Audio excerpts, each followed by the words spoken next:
Hey friends!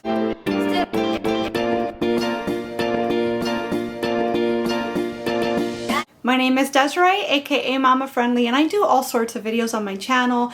Cooking videos, vlogs, hauls, Disney related content, a little bit of everything. So if any of that sounds like fun to you, I hope that you'll subscribe and join me on my YouTube adventure. Today's video is a collab that actually I am hosting.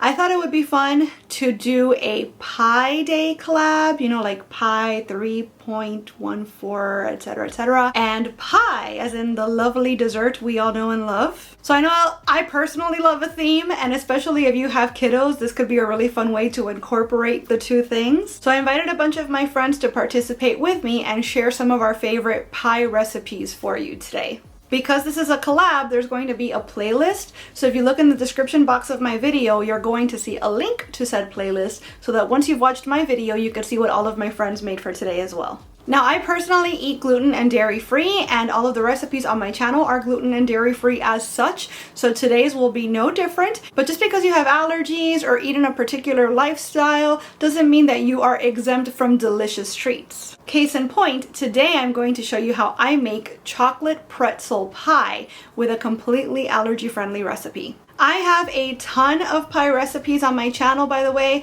whether they're traditional pies, hand pies, pie-inspired recipes, and so on. So I've created a playlist for you guys. I'm going to have those linked in the corner, and I'm also going to have them linked in the description box. Very recently, I actually made a similar recipe, which was also a chocolate cream-filled pie, but that recipe used avocado as the base for the chocolate pudding. This recipe uses a regular, like traditional, I guess, cornstarch base pudding recipe. I know that when I was little, my abuela always made us pudding with maicena, and it was heavenly. Like, I'm still trying to find a way to recreate my grandmother's natilla recipe. The moment I do, y'all will be the first to know. But this is the way that I'm used to seeing pudding made from scratch, and so I'm really excited to be able to bring a version of that for you guys today in this recipe. So we're using allergy-friendly pretzels, we're using allergy-friendly whipped cream, and we're bringing it all together with our yummy homemade from scratch chocolate pudding. It's very impressive sounding, but super easy to put together. So come along with me and let me show you how I made it. Alright, pallies, it looks like there's a lot going on here because there's a lot of different components to this pie, but I am told by the recipe that it's not going to be very complicated at all, and so hopefully throughout the course of this video you and I will both come to that same conclusion. So starting over here for the actual crust, we're going to be using these pretzels, Snyder's of Hanover. There are other brands that are gluten, dairy, and soy free, but this is what I had most readily available to me. So I've got mini pretzels here. It really doesn't matter what shape you decide to use because we're going to crush them up anyways. You're going to need 5.5 ounces of that. If you're going to put it in a cup, because you have to measure, you have to weigh 5.5 ounces. But if you'd rather use a measuring cup, try to crush them down a little bit so that there's not so much space between them. But you're going to need roughly around 3.5 cups if you're going that route. You're also going to need a 1/4 cup of brown sugar and 6 tablespoons of vegan butter melted. I've got my oven preheating at 350 degrees right now so that we can start on the crust as soon as I'm done telling you about the rest of our ingredients. For the chocolate pudding portion of the pie, we're going to need a 1/4 cup of unsweetened cocoa powder, a 1/4 cup of cornstarch, or you could use arrowroot powder, 1/2 cup of cane sugar, a pinch of salt. We need 13.5 ounces of canned coconut milk. Make sure it's canned and not boxed because the fat content is different, and we need the fat that comes from the canned variety. We need 1 cup of unsweetened almond milk, and you guys already know that this original nut pods, this is what I use in place of pretty much all things dairy, whether I'm cooking or baking, so I'm going to use 1 cup of this. We need a teaspoon of vanilla extract, 2/3 of a cup of dairy-free chocolate chips. The Enjoy Life brand is my favorite. And optionally, I guess if you want to add a little more richness, you can add in 1 to 2 tablespoons of our vegan butter. For our ganache, which is going to act sort of as a waterproof barrier between our chocolate pudding and our pretzel crust, we're going to need 2 teaspoons of coconut oil and either 3 ounces of a semi-sweet or bittersweet chocolate bar or you can just use another third of a cup of your dairy-free chocolate chips. And lastly, for the topping, you're going to want 1 container of this So Delicious Cocoa Whip. It's basically Cool Whip, but dairy-free, and it is so, so tasty. Make sure you leave it in the refrigerator overnight. Don't use it frozen because it's not going to be very spreadable if it's frozen solid. As I mentioned, I have my oven preheating to 350 degrees right now. I'm going to take a 9-inch pie pan. So here it is right here. I'm going to grease it lightly with some of this Chosen Foods avocado oil spray. Not sponsored, this is just my favorite sort of Pam replacement. So I'm going to spray it with this. I'm going to take my 5.5 ounces of pretzels. I am going to be weighing mine, and I'm going to crush them in a Ziploc bag. You can use a food processor if you want, but I feel like that might make the crumbs too fine, and then they're going to have a hard time holding their shape as a crust. Once I have these broken up into very small pieces, I'm going to pour them into a bowl, and I'm going to add my brown sugar and my melted butter. I'm just going to melt this in the microwave. I'm going to stir it all up to combine. I'm going to press it into an even layer into my pie pan here, and this is going to bake at 350 for 10 to 12 minutes, just until it's toasted. I'm going to set it aside and let it cool for at least 15 to 20 minutes before I do anything else to it.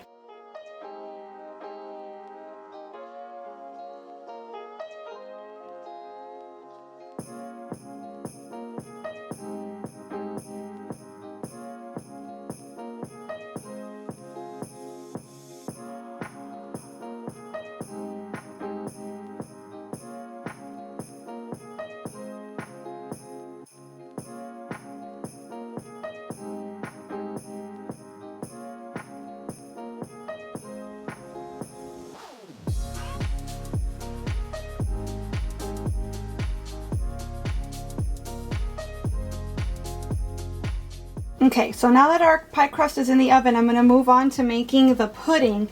And I kind of appreciate the instructions here because they don't want us to dirty any more things than we absolutely must. So the heat is off right now.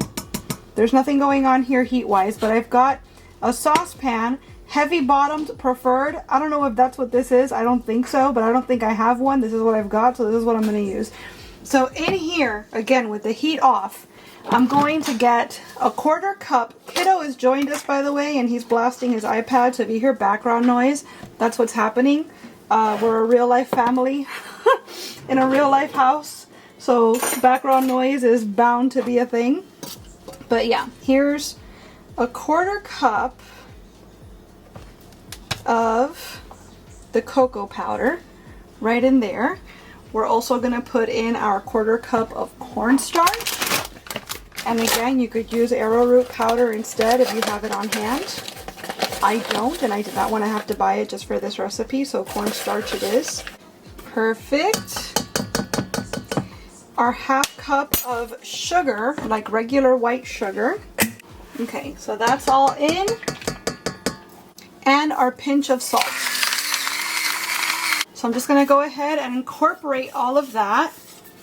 And once this is combined, at that point, I'm going to go ahead and turn on the stove. I'm going to put it on medium heat. I'm going to grab a whisk, and I'm going to whisk in my coconut milk, the whole can, and my cup of unsweetened almond milk, or in my case, my 1 cup of nut pods.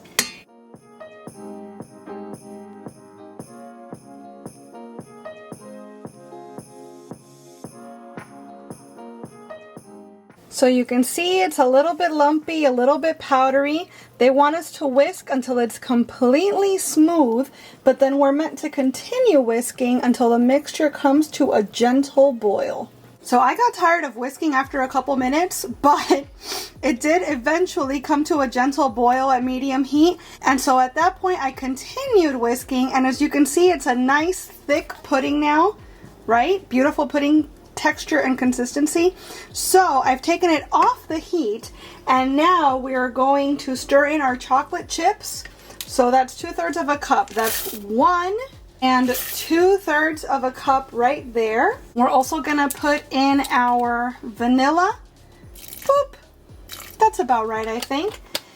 And if you're going to put in the optional tablespoon or 2 of vegan butter into your pudding, now would be the time. I think I am gonna put maybe 1 tablespoon in here.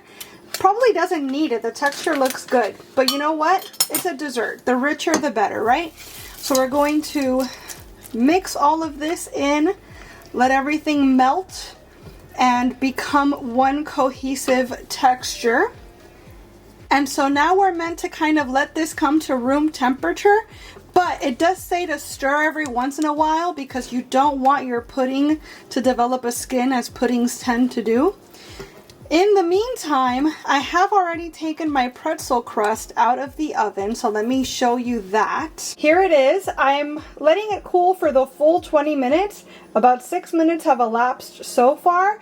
So what I think I'm going to do is that I'm going to take a little break right now. I'm going to let this finish cooling, or at least get cooler. It's actually like radiating heat right now. It's very hot. So I'm going to let this get closer to the end of those 20 minutes. And I'm going to give this its little stir every once in a while, just so that it maintains its really nice texture and so that it cools down. And once that's done, once the 20 minutes are up, I'll come back and make the ganache so we can put our pie together. So essentially we're going to make the ganache, put it in the pie crust, put the pudding on the ganache, but we're going to give it a little time to set first. So even though the recipe doesn't say to, I think I'm going to prepare the ganache, coat the pie crust, and then put this whole thing in the fridge for maybe another 10-15 minutes. I just want to make sure everything is cool before we move on to the next step, because I feel like the final texture, the final product depends a lot on these things. I don't know if you can see the steam coming off of that, but I don't want these things interfering with one another, ganache included, and somehow messing up the final product. So let this cool, make the ganache, let that cool, put the pudding in the pie, let that all chill for at least 2 hours, and only then are we going to top it with our Cool Whip and we're ready to go. So it's actually really, really simple. It's an easy recipe. You just have to make sure you have at least, let's say, 3 hours from the time you start until the time you need it, because there is going to be a lot of hands-off time where you need to chill things between steps and where you need to chill the final product before it's ready to go. So it's been about another half hour. I wanted to really make sure that everything was as cool as possible. I transferred this to a different bowl, the pudding. We've got the crust kind of still warm but solid now, and in here I've got my 2 teaspoons of coconut oil, which has just kind of melted on its own from the heat of the stove. I'm going to put my 1/3 cup of chocolate chips in here, or most of it anyways. Some of that's already started to melt as well. So I'm going to set my microwave to half power, and I'm going to microwave the chocolate chips and coconut oil for about 30 seconds, but every 15 seconds, so once in the middle. I'm going to take it out and I'm going to stir it. I don't want to give it a chance to burn, but I do want to melt everything until it's able to be totally smooth when I've stirred it together. It took about 33 seconds, but my ganache is smooth, so I'm just going to pour it over my pie crust like that. I feel like this is not quite enough. I was expecting like a coating over the entire pie crust so that it could form that barrier I was hoping for, but not quite. It's still good, still looking nice, but you might want to double or perhaps triple this if you're looking for entire like coverage across the entire pie crust. So since it's so little, because again I was expecting like a nice thick cap of chocolate throughout, but because it's so little, I am going to refrigerate this just to speed up the cooling down process so that we could put our pudding in our pie. I won't refrigerate it for too long though. I think 10 minutes is probably more than enough. And then I'll bring it back out and put our pudding in there and we can get the pie ready for chilling. Our pie crust is ready. Our pudding is ready. I'm gonna go ahead and just pour this in, whoop, just like that. And I was rereading the instructions, and it said to chill for a minimum of 2 hours, but you could actually chill it for up to 12 hours. So I think that's a great idea. I want to have the highest chance of success here, obviously, especially since I'm just now showing you the recipe for the first time. So I'm going to smooth this out some. I'm going to cover it and I'm going to refrigerate it overnight. And tomorrow, all that will be left to do is to put the Cool Whip on. I was also just reading that if you have frozen Cool Whip, you can also just beat it with a hand mixer or even with a whisk to get it fluffy and aerated some before you spread it. I feel like that's something that is good to know in case you forget to transfer your Cool Whip, your Cocoa Whip from the freezer to the fridge in time for it to thaw out. But I think what makes the most sense is to go ahead and have it in the fridge and spread it from fridge temperature so that you don't have to do all that extra work and so that it's nice and spreadable and it's not gonna hurt your pie when you try to drag it across the surface. So I've got this ready to go. If you'd like a pie plate like this for yourself, this glass pie plate with the little cover here that makes it great for travel too, I will see if I can find it on Amazon and I'll link it in the description box for you. But from here, it's going to the fridge and we will see it again in the morning. It's the next day and we're going to unveil our pie.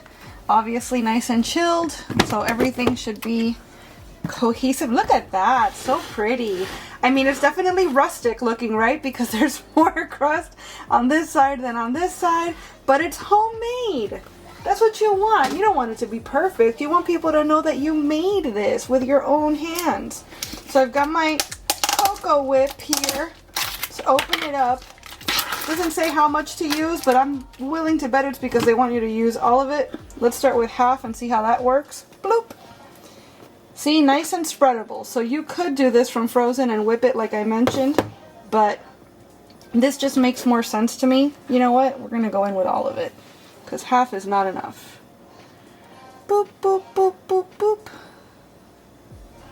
I actually would prefer it slightly stiffer, but this has been in the fridge for a couple days now. So maybe if I'd taken it out of the freezer last night when I put the pie away, it would be slightly thicker, slightly firmer. That's about, actually it's more than 3/4 of the package, but it's a little less than the whole thing. And I think that that's plenty. I have some chocolate chips left over and all over my stove now.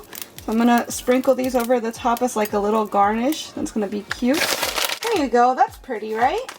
Okay, let's see how we do on the slicing. Curious how the crust is gonna hold up or not. The crust does not seem to want to move. I think that we kind of caramelized it to the bottom there with that brown sugar and butter situation. Let's see how easily we can get it up out of the tin. Okay, not my neatest pie, but it came out. Again, it really feels like rustic is the name of the game here, guys. But I'm sure this is going to be incredible because you can't go wrong with pretzels and chocolate. I already know the pudding's amazing, and the Cocoa Whip's obviously going to be good. That's actually really nice. I wish it did have a little more ganache because the pretzels did get slightly softened. They still have their texture. They're still firm, but I wouldn't call them crunchy. And I feel like if I'd had more ganache on the bottom, I could have made a little more of a barrier. And maybe they would have kept more of their crunch.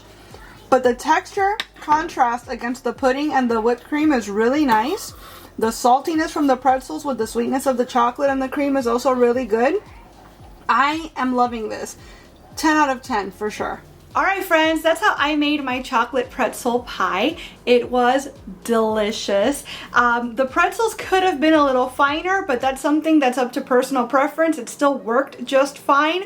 So you do however you want to do. Next time I make this though, I might try pulverizing them or at least pulsing them in either my food processor or my magic bullet and see how that changes things. The pudding was phenomenal. If nothing else, I'll definitely be making the pudding more often just to have like a little treat standing by in the fridge whenever I need a chocolate fix. It was really, really tasty. So I hope you enjoyed this recipe. If you decide to make it yourself for your friends or loved ones, let me know. I would love to hear how it turns out for you. And if you decide to make a non-allergy friendly version, let me know that as well, because it's really exciting for me to see how people take my recipes and make them their own. I want to remind you to check out that playlist before you go to get some other Pie Day inspo from my friends. And before you leave, let me know in the comments what your favorite pie is. Thank you so much for being here and watching this video. I really hope you enjoyed it, and if you did, I hope you'll please give it a big thumbs up. I'd also love it if you would subscribe and click that notification bell, because I post at least 3 times a week and I wouldn't want you to miss a minute. Thanks so much again for watching. Bye!